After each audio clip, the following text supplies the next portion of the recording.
ഒരു നേരം പോലും വയറു നിറച്ച് കഴിക്കാനുള്ള ഭക്ഷണമില്ലാതിരുന്ന ഒരു ബാലൻ. ഇന്ന് അവന്റെ പേര് ലോകത്തെ ഏറ്റവും വലിയ സമ്പന്നരുടെ പെരുമയുടെ അടയാളമാണ്.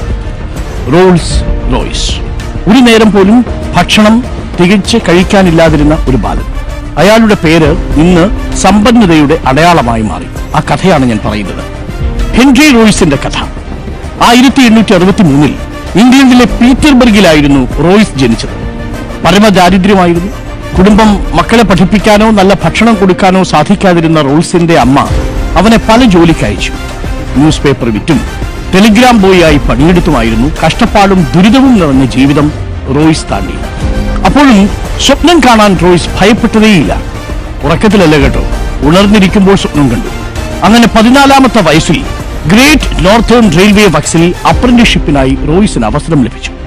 കിട്ടിയ ഓരോ അവസരവും നന്നായി ഉപയോഗപ്പെടുത്തി. എഞ്ചിനീയറിംഗിൽ മികവ് പുലർത്തിയ റോയ്സിന് ഒരു ഇലക്ട്രിക് പവർ കമ്പനിയിൽ ജോലി ലഭിച്ചു.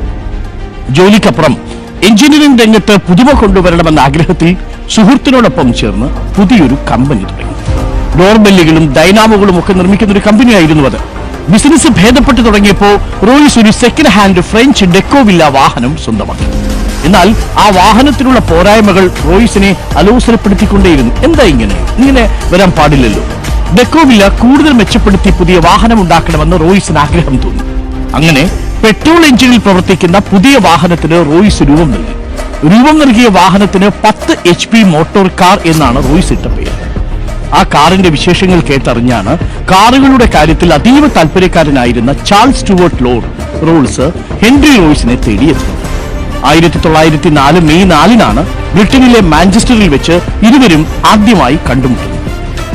റോയ്സിന്റെ കാർ ടെസ്റ്റ് ഡ്രൈവ് നടത്തി റോൾസ് പറഞ്ഞു, റോയ്സ്, താങ്കളെ പോലെ ഇതുപോലെയുള്ള കാറുകൾ എത്ര വേണമെങ്കിലും നിർമ്മിച്ചോളൂ താങ്കൾ. റോൾസ് റോയ്സ് കാർ എന്ന പേരിൽ അത് വിൽപ്പന നടത്താൻ ഞാൻ തയ്യാർ. ഇനി റോൾസ് റോയ്സ് കാർ കാണുമ്പോഴെല്ലാം നിങ്ങൾ ആ ബാലനെ കൂടി ഓർമ്മിക്കണം. ഭക്ഷണം കൃത്യമായി കഴിക്കാനില്ലാതിരുന്ന ഒരു ദാരിദ്ര്യകാലമുണ്ടായിരുന്ന, ഒരു പട്ടിണിക്കാലമുണ്ടായിരുന്ന ഒരു ബാലനെ.